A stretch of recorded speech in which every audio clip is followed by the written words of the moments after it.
Hello everyone, myself Dr. Stuti Verma and today we are going to study catabolism of heme. What is heme?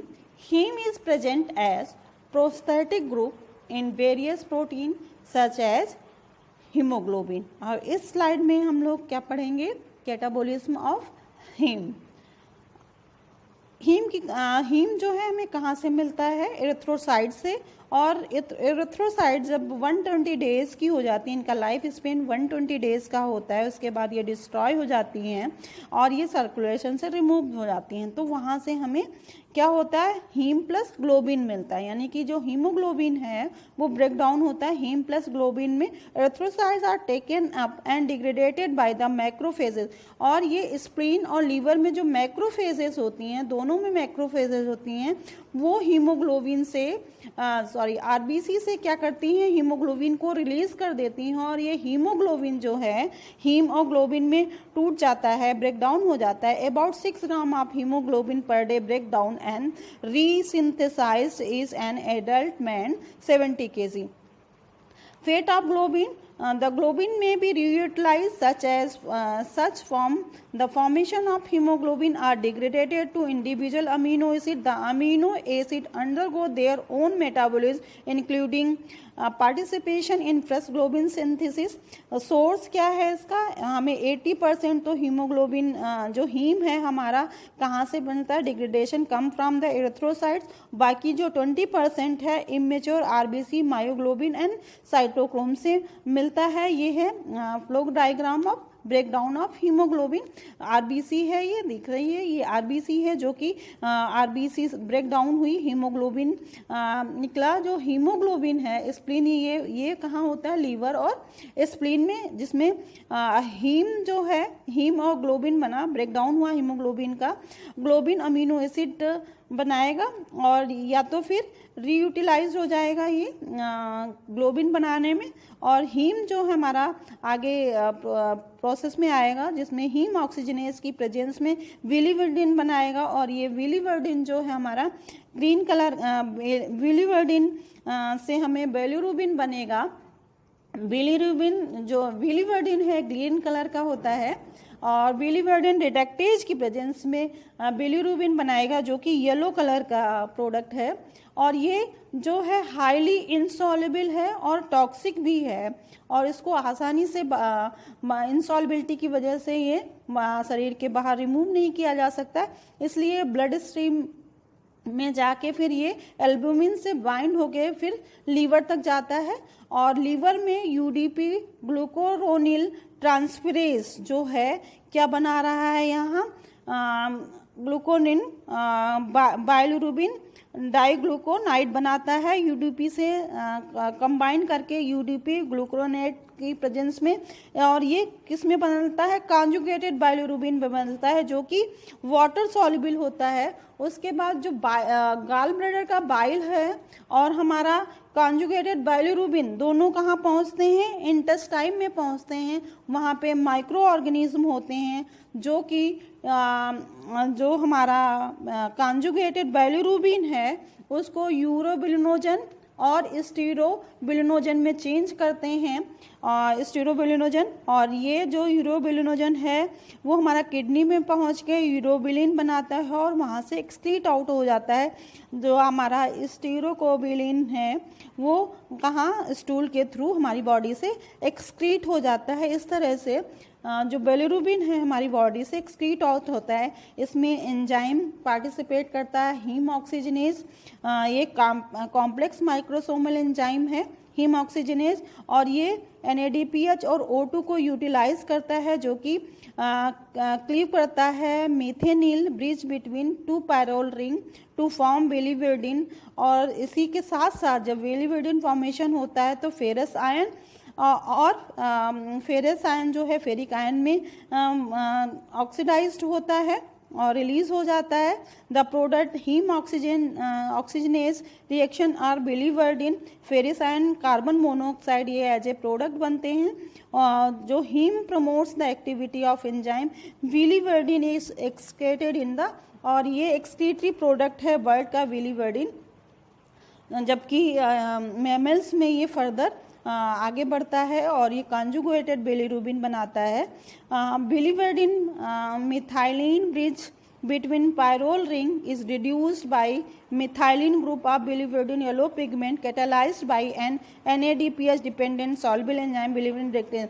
1 gram of hemoglobin on degradation finally yield about 35 mg bilirubin. Approximately 250 to 350 mg bilirubin is daily produced in human adult. The term bile pigment is used collectively to represent bilirubin and derivative. ये देखिए flow diagram में एक साथ दिया गया हुआ है। सबसे ऊपर वाली प्रोसेस में क्या होगा, जो हीमोग्लोबिन हमारा ब्रेकडाउन होगा, हीम बनाएगा, फिर बिलीवर्डिन बनेगा, फिर बिलीरुबिन बनेगा। बिलीरुबिन जो है हमारा किससे कंबाइन होगा, बिलीरुबिन जो कि हाईली टॉक्सिक है, ये एल्बुमिन से बाइंड होगा, लीवर में पहुंचेगा, फिर यूडीपी से मिलेगा। यूडीपी से मिलने के बाद ये बिलीरुबिन मोनोग्लूकोनोइड बनाएगा। देन ये डाईग्लूकोरोनाइड बनाएगा।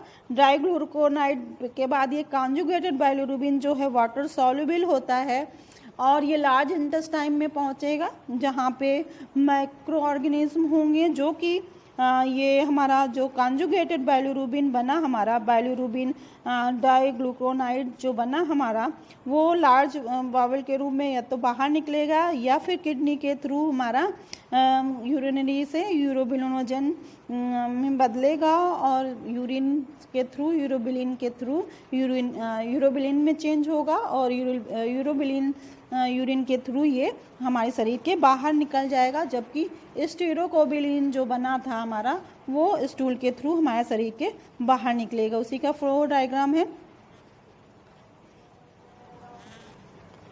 तो उसके बाद ये देखिए फ्लो डायग्राम है, बिलीरुबिन है, सर्कुलेटरी एल्बुमिन के साथ इसने कॉन्जुगेट किया, फिर ये हमारा किडनी और लीवर के थ्रू क्या हुआ, डिकम्पोज होके किडनी के थ्रू यूरिन के थ्रू होके निकल गया और लार्ज इंटेस्टाइन में जो पहुंचा वो हमारा स्टूल के थ्रू बाहर निकला। किडनी में जो किडनी में पहुंचा वो यूरिन के थ्रू यूरोबिलिन के थ्रू हमारे शरीर के बाहर एक्सक्रीट आउट हो गया। ये फ्लो डायग्राम है। नेक्स्ट उसी के बारे में दिया हुआ है कि किस तरह से ट्रांसपोर्ट होता है, क्या है, और एल्बुमिन कॉम्प्लेक्स, ये सारी चीज़ें दी हुई हैं जो हमने अभी समझाई। नेक्स्ट हाइपर बिलीरुबिमिया की बात करते हैं। हाइपर बिलीरुबिमिया क्या है, अगर नॉर्मल से ज़्यादा बिलीरुबिन हमारे ब्लड में है तो हाइपर बिलीरुबिमिया हो जाता है। Hyperbilirubinemia is a condition in which there is too much bilirubin in the blood. When red blood cell break down, a substance called bilirubin is formed. Babies are not easily able to get rid of bilirubin. It is built up the blood and other tissue fluid and baby. This is called hyperbilirubinemia because bilirubin has a pigment of coloring. It is yellowing in the baby skin, eye and other tissue. This is called depending on the cause of hyperbilirubinemia. jaundice में appear in the birth के time क्या हो जाता है, baby जो हैं capable नहीं होते हैं कि बिलीरुबिन शरीर के बाहर निकाल पाएँ, इस वजह से जॉइंडिस अपेयर हो जाती है। और कॉज क्या क्या हैं, फिजियोलॉजिकल जॉइंडिस है, ब्रेस्ट मिल्क जॉइंडिस है, यानी कि अगर लीवर काम ना करे अच्छे से, या हीमोलाइसिस हो, हीमोलाइसिस की ब्रेकडाउन आरबीसी का ज़्यादा हो, या हम बाइल डक्ट में कुछ ब्लॉकेज आ जाए, इस वजह से ये कॉजेज़ हैं हाइपरबिलिरुबिनिया के। और क्या क्या रिस्क है इसकी वजह से, थोड़ा सा ब्रेन नर्व्स डैमेज हो जाती हैं। About 60% of the term new born baby and 80% of the pre mature baby develop jaundice. 60% बच्चों में, न्यू बॉर्न बेबी में, 80% प्री मेच्योर बेबी में ये कंडीशन होती है। कब डेवलप होता है, इन्फेंट इन डायबिटिक मदर, जब मदर जो है डायबिटिक हो सकती है या उसको कोई RH डिजीज़ है, उसकी वजह से हाइपरबिलिरुबिनिया और जॉइंडिस होती है। although low level of bilirubin is not used, अगर लो लेवल में बिलिरुबिन है तो ज़्यादा नहीं प्रॉब्लम है, लेकिन जब ज़्यादा लार्ज अमाउंट में है बिलीरुबिन हमारे ब्लड में, तो वो ब्रेन को भी डैमेज करेगी और सीजर को कॉज करेगी। तो वो कंडीशन थोड़ी सी क्रिटिकल हो जाती है। पुअर फीडिंग और क्या सिम्टम्स हैं, most common symptoms yellow colour के बेबी स्किन हो जाती है, I usually beginning the face and moving down the मतलब येलोइनिश हो जाती है उसकी स्किन में, और पुअर फीडिंग भी कम मतलब फीड करता है बेबी। तो ये इस तरह से होता है। क्या क्या इसमें है कि फोटोथेरेपी दी जाती है, न्यूबॉर्न बेबी को कहा जाता है धूप में रखो, या फिर फेब्रोनोटिक ब्लैंकेट, तो उसको ब्लैंकेट दिया जाता है, fiberoptic another form of phototherapy. It is a fiberoptic blanket placed under the baby. This may be used along the combination with regular phototherapy. Phototherapy दी जाती है, लाइट के थ्रू ट्रीटमेंट दिया जाता है हाइपरबिलिरूबिया। या तो फिर ये कैसे ट्रीट किया जाए कि ब्लड को ही चेंज कर दिया जाए, ट्रांसफ्यूजन कर दिया जाए, exchange transfusion, adequate hydration and with breast feeding proper कराई जाए तो इसको ट्रीट किया जा सकता है। इसी तरह से जॉइंडिस भी, अगर हमारी बॉडी में jaundice is a condition in which the skin white of the eye and mucous membrane turn yellow, अगर स्किन जो है येलो में टर्न हो जाती है because of high level of bilirubin, a yellow orange bile pigment jaundice में causes including hepatitis, gall stone tumour in adult jaundice usually doesn't need treatment. और ये क्या है, reabsorption of large jaundice can be caused by the problem, बहुत सारी problems काज करती हैं haemolytic anaemia. और ये होती क्योंकि जब ज़्यादा, ये तो हिपेटाइटिस की वजह से हो जाती है, बी की ऑटोइम्यून डिसऑर्डर है, अल्कोहल ज़्यादा लेने से हो जाती है, रेयर जेनेटिक मेटाबॉलिक डिफेक्ट है, मेडिसिन कुछ मेडिसिन भी इसकी वजह से, gall bladder stone, inflammation. Before the production of bilirubin, you may have what's called when unconjugal jaundice due to the increased level of bilirubin caused by, जो bilirubin है किस वजह से इंक्रीज करता है, haemolytic anaemia, reabsorption of large haematoma, partially clotted blood under the skin, जो clotting हो जाती है ब्लड के अंदर, उसकी वजह से क्या होता है, बिलिरुबिन ज़्यादा, हीम ज़्यादा बनता है, इसकी वजह से बिलिरुबिन बनता है। और अल्कोहल की वजह से, हिपेटाइटिस की वजह से, chronic hepatitis A B C की वजह से ये जॉइंडिस हो सकती है। हाउ जॉइंडिस क्या ट्रीट की जा सकती है, jaundice usually doesn't require treatment, adult the cause and complication of can be treated for intense if itching in bathrooms is may be caused by cholestyramine। क्या क्या कॉजेज होते हैं, कॉम्प्लिकेशन होते हैं, constipation, bloating, stomach pain, gas, upstairs में vomiting and diarrhoea. Thank you. हम healthy diet और सही रूटीन फॉलो करके हम डायबिटीज़ को, जॉइंडिस को प्रिवेंट कर सकते हैं। अगर हिपेटाइटिस नहीं है, इन्फेक्शन नहीं है, तो जॉइंडिस को ट्रीट किया जा सकता है। और अल्कोहल से हमें दूर रह के भी हम जॉइंडिस को ट्रीट कर सकते हैं, यानी कि लीवर पे ज़्यादा जोर नहीं पड़ना चाहिए। मेंटेन हेल्थी वेट, हम अपना वेट को मेंटेन रखें और कोलेस्ट्रॉल को मैनेज रखें। Thank you.